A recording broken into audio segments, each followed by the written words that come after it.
श्वसन संस्था में कार्यरत रहने वाली चंद्र सूर्य नाड़ी, जिसमें सिर्फ हवा बहती है, यानी कि हवा बहने वाली चंद्र सूर्य नाड़ी कहते हैं। और रक्ताभिसरण संस्था में द्रवरूप खून बहता है, उसे इड़ा पिंगला नाड़ी कहते हैं। ये अलग से काम करती है, इससे चंद्र सूर्य नाड़ी से कोई तालमेल या परस्पर संबंध नहीं रहता है, लेकिन दोनों का कार्य पूरक रहता है। क्यों? हृदय से खून शुद्ध होने के लिए फेफड़ों में जाता है, वहां हवा का संचार का तालमेल बिठा के ही प्रकृति कार्य करती है। हृदय की धड़कन और सांसों का चलन अलग अलग काम करता है, क्योंकि सांसों का चलन मिनट में 15 बार मन के अधीन होता है, सचेत मन 6, 7, 8 कम होता है। दिल की धड़कन मिनट में 70 बार स्वयंचलित धड़कता है, मन के ऊपर नहीं होती। 3 नाड़ियों का प्रचलन मज्जा संस्था में सुषुम्ना नाड़ी, जिसको हम मन कहते हैं, उसका स्थान रीढ़ की हड्डी में होता है, जहाँ मज्जा तंतु सक्रिय रहते हैं। ये मन एक काल्पनिक ही कहते हैं कि भेजे से लेके आखिरी ग्रंथि कोशी तक जो संवेदना का वहन करने वाली व्यवस्था है, उसको ही मन कहते हैं। मन अलग कुछ है नहीं, लेकिन हर एक कोशिका को सूक्ष्म लिंग देह होता है। कोशिका के मन को प्रमुख कोशिका का मन संलग्न होता है, उसके नियंत्रण में कोशिकाओं का कार्य प्रणाली चलती रहती है। बालाघाट चैनल को सब्सक्राइब करें, लाइक और शेयर करें और उसके साथ बेल आइकॉन दबाना न भूलें। धन्यवाद। श्री गणेशाय नमः। गुरुर्ब्रह्मा गुरुर्विष्णु गुरुर्देवो महेश्वराः, गुरु साक्षात् परब्रह्म तस्मै श्री गुरवे नमः।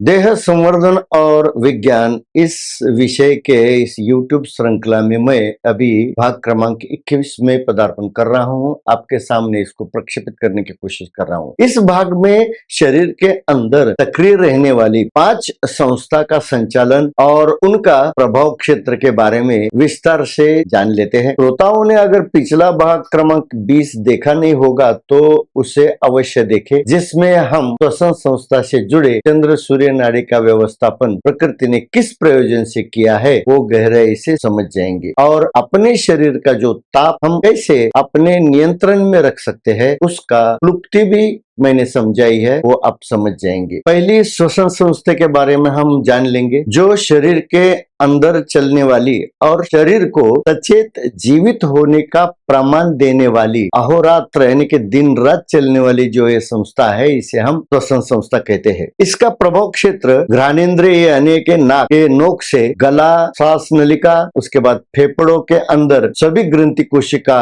ओखली यानी कि स्पंज के जैसी होती है, इनका सबका समावेश इस श्वसन संस्था के कोशिकाओं का संगठन में होता है। फेफड़ों में जो सांस अंदर खींच लेते हैं उससे हमारा शरीर का पोषण होता है, बहुत उपयोगी होती है। कोई भी स्वस्थ व्यक्ति सामान्यतः चलित दर से प्रति मिनट 15 सांस भर लेता है। इसी प्रमाण से मनुष्य प्रतिदिन 24 घंटे 60 मिनट और 15 सांस, इनका गुणोत्तर 21,600 सांसें हम दिन में खर्च करते हैं। फेफड़ों की गुफा में अधिकतम हवा भरने की क्षमता लगभग 6 से 7 लीटर होती है, लेकिन अचेतन मन की स्थिति में हर एक सांस में हम केवल 1 लीटर ही हवा अंदर खींच लेते हैं और उतना ही बाहर फेंकते हैं। जो हवा फेफड़ों के अंदर ज्यादातर 30% क्षेत्र में ही फैल सकती है, जिससे ज्यादा से ज्यादा हमारा 50% खून का शुद्धिकरण होता है। ऐसे ही 1 मिनट में हम ज्यादा से ज्यादा 15 लीटर वायु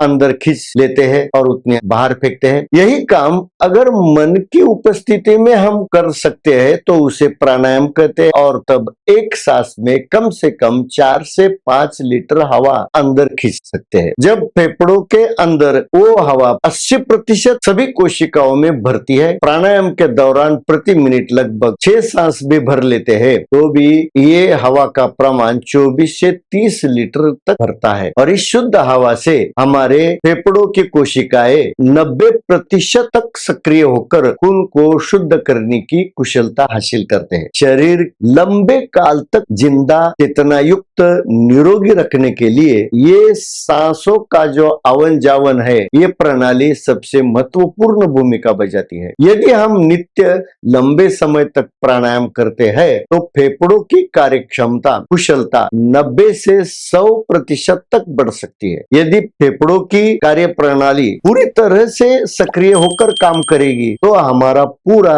रक्त शुद्धिकरण, शरीर और मन दोनों का स्वास्थ्य दीर्घ काल निरोगी रहता है। यदि मन स्वस्थ हो तो शरीर स्वयं ही निरोगी रहता है। असली चिंता तो मन में होती है। मन कमजोर चिंताग्रस्त होगा तो शरीर पर कई प्रकार के रोग पनपने लगते हैं, उसके लक्षण भी दिखाई देने लगते हैं। अधिकतर सभी बीमारियों की शुरुआत मानसिक होती है। मन की अनुभूति के अनुसार ही शरीर प्रतिक्रिया करते रहता है। वास्तव में बीमार मन का इलाज करने के बजाय वैद्य डॉक्टर केवल रोगों के शारीरिक लक्षणों से दवा देकर शरीर को संतुलित करने में ही जुटे रहते हैं। उससे अस्थायी रूप से थोड़ा लाभ होता है लेकिन पूरी बीमारी जड़ से खत्म नहीं होती है। ये ऐसा होता है कि भैंसा बीमार लेकिन पकाल पे उपचार। अभी ये कहावत भी बहुत पुरानी हो गई, इसे समझना भी नए युवाओं को मुश्किल होता है क्योंकि आजकल भैंसा भी दिखता नहीं लेकिन और उसके पीठ पर लदे पानी के चमड़े के इस थैले को भी उन्होंने कभी देखा नहीं होता है, जिसे हम पकाल कहते हैं। उसकी पहचान अब बची नहीं है। पुराने जमाने में ये पकाल में कुएं से कम 100 लीटर पानी भर के गांव के सभी घरों में देने का काम ये भैंसा करता था। आधुनिक काल में घर घर नल से पानी आने लगा है, इसलिए अब ये चित्र दिखता नहीं है। बीमार भैंसा होता है लेकिन उपचार ऊपर लदे पानी के थैले को करने से क्या लाभ होगा, ऐसा इसका मतलब होता है। वैसे ही अगर हमारा मन ही बीमार होता है तो ये पकाल जैसे ऊपर के शारीरिक ग्रंथि कोशों का थैला है, आवरण है, इसको कितना भी हम दवा खिलाएंगे तो क्या लाभ होगा। इसलिए मन हमारा अगर स्वास्थ्य संतुलित रखना महत्वपूर्ण होता है। शरीर स्वास्थ्य के लिए फेफड़ों को कार्यक्षम करने के लिए वायु की अधिकतम आपूर्ति करनी होती है। ज्यादा से ज्यादा शुद्ध हवा हमारे फेफड़ों में भरना जरूरी होता है ताकि हमारा सभी खून हर वक्त हर क्षण शुद्ध होने की जरूरत होती है। यही एकमात्र कारगर दवा है। हम शरीर की प्राकृतिक जरूरतों पर ध्यान दिए बिना बीमारी के केवल लक्षणों के अनुसार ही इलाज करने में जुटे रहते हैं और ये सब आधुनिक मेडिकल वैद्यक प्रयास जो होते हैं वो भी इसी तरह से चलते रहते हैं। इसलिए शरीर के रोगों को कभी खत्म हम नहीं कर पाते हैं। लेकिन ये शरीर में इस श्वसन संस्था में जाने वाली हवा हमारे शरीर को निरोगी रखने के लिए कौन से प्रयास करती है, कैसी उसकी प्रक्रिया होती है, इसे हम आगे प्राणायाम का भाग में आपके सामने प्रस्तुत करूंगा। उसमें आपको समझने के लिए आपके सामने पेश करूंगा, तभी आप ध्यान से देख लीजिए। इस अंतर्गत क्रियाशील रहने वाले अलग अलग संस्था का ही माहिती है, इंफॉर्मेशन है, वो मैं आपके सामने पेश कर रहा हूँ। अभी दूसरा जो महत्वपूर्ण संस्था हमारे शरीर में कार्यरत रहता है उसे हम पचन संस्था कहते हैं। इसका जो क्षेत्र है हमारे ओठ से लेके गुदद्वार तक जो भी अंदर हम खाते हैं उसका जो भी मूवमेंट होता है उसके हिसाब से चलता है, क्योंकि इसका क्षेत्र मुंह, जीभ,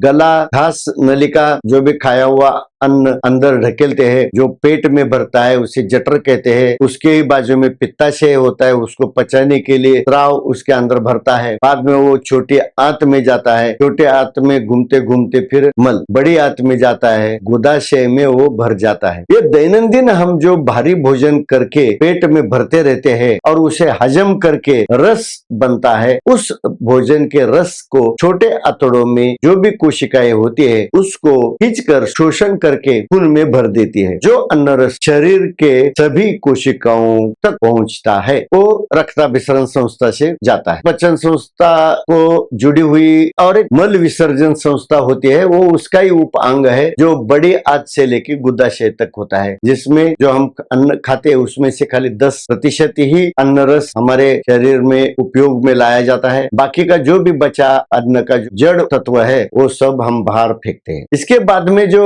संस्था काम करती है रक्ताभिसरण संस्था। यही जो छोटे आंत की जो ग्रंथि कोशिकाएं द्रवरूप अन्न रस जो खींच के ब्लड में भरती है, वही संस्था सब ग्रंथि कोशियों तक फैली होती है। यह रक्ताभिसरण संस्था का जो क्षेत्र होता है, इसमें कार्य करने वाला अंतर इंद्रिय हृदय होता है। इसकी रक्त नलिका हमारे शरीर के आखिरी कोशिका तक जुड़ी होती है। जैसे कि 72,000 नाड़ियां हम बोलते हैं। ये सब नाड़ियां दो प्रकार की होती है। जो हृदय से खून लेके जाती है, हमारे ग्रंथि कोश तक लेके जाने वाली जो नाड़ी होती है, इसे हम इड़ा नाड़ी बोलते हैं। जो शुद्ध खून को हमारे ग्रंथि कोश तक, उसमें अन्न रूप अन्न रस अन्न द्रव जो भरा हुआ रहता है, वो अन्न द्रव के साथ उसे हम ग्रंथि कोश तक लेके जाते हैं। लेकिन ग्रंथि कोशों ने उस खून में रहने वाले रासायनिक पदार्थों को वापरने के बाद जो बचा हुआ, उसका बाहर निकला हुआ जो मैला रहता है, वो खून में ही गिरता है, वो वापस हृदय तक फिर से वापस आता है। ये वापस लाने वाली जो नलिका रहती है, उसको पिंगला नलिका बोलते हैं। और ऐसे ही ये इड़ा पिंगला नाड़ी इस संस्था में कार्यरत रहती है। असंख्य सूक्ष्म कोशिकाएं हमारे शरीर में निश्चित स्थान पर बैठे बैठे उसको अन्न रस पहुंचाना पड़ता है। इस व्यवस्थापन के माध्यम से शरीर के सभी ग्रंथि कोशों को का पानी, जल है, भोजन है, इसकी आपूर्ति जगह पे करनी पड़ती है। इसीलिए ये प्रकृति ने रक्ताभिसरण संस्था हमारे शरीर में पूरी भर दी है। इस संस्था से इड़ा पिंगला दो दिशा में खून का प्रवाह लेके जाने वाली व्यवस्था, जिससे हम खून से अन्न पानी आपूर्ति सब कोशिकाओं तक होती है। ये इड़ा पिंगला जो नाड़ी होती है, इस नाड़ी में द्रवरूप रक्त प्रवाह बहता है। हृदय से सभी ग्रंथि कोशिकाओं का पहला रक्त वाहिका का जाल होता है। इसके पहले भाग में हमने चंद्र सूर्य नाड़ी के बारे में समझा ही है, और उसकी सक्रियता और उसका प्रयोजन आयोजन प्रकृति ने क्यों और किस तरीके से किया है, वो सब समझ लिया है। लेकिन कई जगह पर वो श्वसन संस्था के चंद्र सूर्य नाड़ी को भी इड़ा पिंगला ऐसे शब्दों से निर्देशित किया जाता है। लेकिन इड़ा पिंगला नाड़ी का सिर्फ दाई और बाई बाजू ऐसा ही अर्थ अन्वयार्थ होता है और उसे संबोधित किया जाता है। इसलिए उसका दूसरा कोई अर्थ नहीं रहता है। कोई आध्यात्मिक